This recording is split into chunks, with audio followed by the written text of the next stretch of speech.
Wall builds the three around the ball for Louisville. Abdi Kadir, Elijah Amo, as well as the lefty Leonard Getz. Amo hops off the ball. Getz strikes it, curls it, but it bounces off the wall. Louisville corner, Christian Misch fired up. Yeah, Getz just trying to get it up and over that wall and guide it towards, bend it in that near post area. But to be fair, the wall was set up well and Norheim did his job jumping and making sure he gets his body in the way. This is Louisville's fourth corner kick of the night. That ties their season high. They had 4 in the 2-2 draw with Cleveland State in the season opener. SU just 3 corners.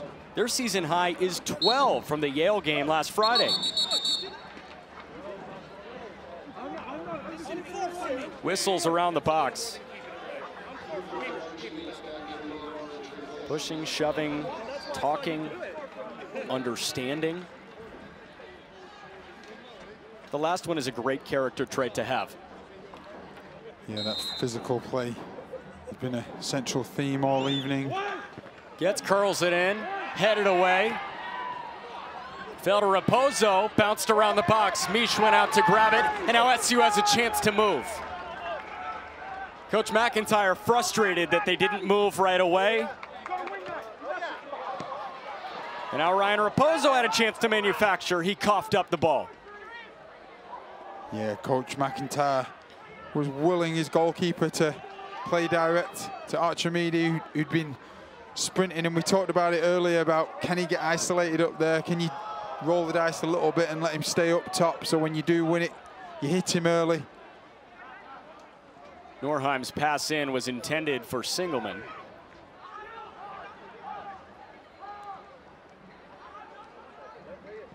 And now Norheim services to the top of the box off Raposo's noggin and sails way up and high. Yeah, excellent delivery into the box. Norheim crossed it in. Raposo just hit it off the top of the dome. Yeah, Raposo never really looked too convinced he was going to score. I mean, there's good defending, the body was in. It was Syracuse's 8th shot, their 2nd of the second half. Louisville with just 1 shot. Has the defense tightened up in the second half, or have things just become a bit more clumpy? Things are certainly getting more chilly. Look at all those hoodies. Yeah, and a few hats, and then you look at the hill and there's students who certainly came to the game expecting some warmer conditions. But to answer your question, Jack, I think, you know, as the game's gone on, it's one of them where both teams, they know where the threat's coming from, and Louisville have done a good job blocking things. Raposo with a cross in, Farron put a head on it. Kelnovac uses his hands. Yeah, again, another ball in that causes trouble. The wind swirling around, and then bounces are unpredictable as the goalkeeper, again, can't get past the halfway line due to that.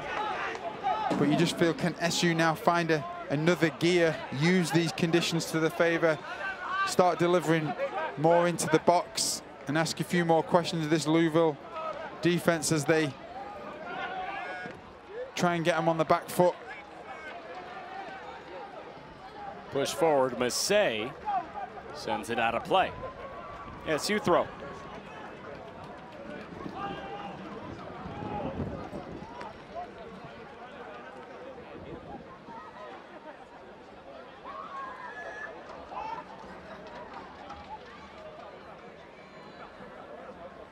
Ball in, Archimede, who's back on, wrestles for it in the box. And that's Louisville ball. I'm not quite sure why. Well, if you just look here, there's a little bit of contact where Archimedes kind of trying to get his body in. You can see the push on the hip. Yeah, and there wasn't too much in it, but you kind of ask the question why the official hasn't called that at that moment, and then sometimes when it gets caught between the defender's feet and he's on the ground, it becomes more of a difficult situation, and it's just easy to give the foul.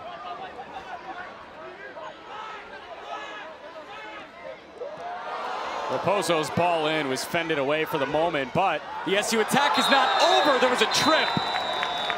That was Neil Boyle who dropped Noah Singleman, and this is a divine chance. A yellow has been issued to Neil Boyle. Tripped up Singleman, he went to the grass.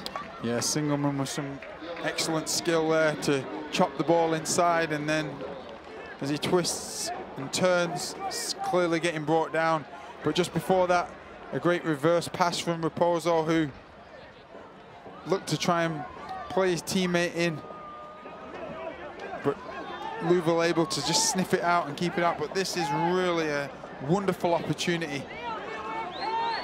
With the wind in your favor, you feel Ferrin's just going to go for it and try and bend this into one of the corners.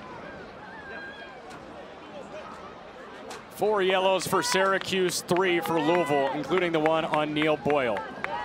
Or was the decoy Ferrin the righty on it now? Yeah, certainly one of those evenings where you want to be sniffing it around for the rebounds as well, especially if you can get it on target. That second ball could be a rebound. Ferrin's ball, and it is just off left.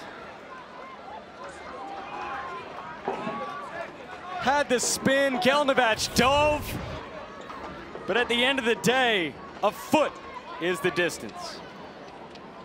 Yeah, disappointing there, to be honest, in terms of not hitting the target. Got to get the keeper working. Like I said, you hit the target with some pace, great chance of it going in, but if not, there's certainly a good chance of a rebound. But when you miss the target, all that is off the table.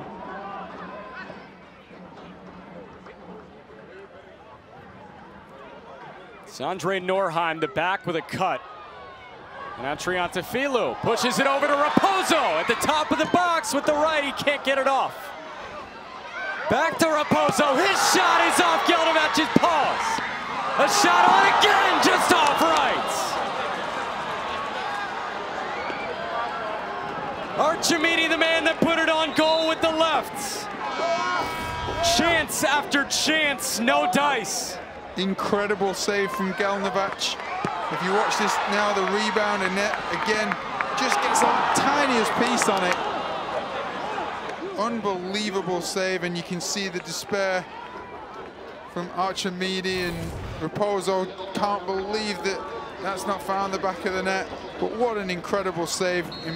Impressive reactions from Gelnovac, and you can see why he's had the success that he's had on this team. Orr's cross in, bouncing around on the side. It's out. And that'll be a goal kick. Holy smokes, did that send a jolt of energy through the fans here at the SU Soccer Stadium. The longest chance that they've had. I don't think Ryan Raposo likes this turf too much.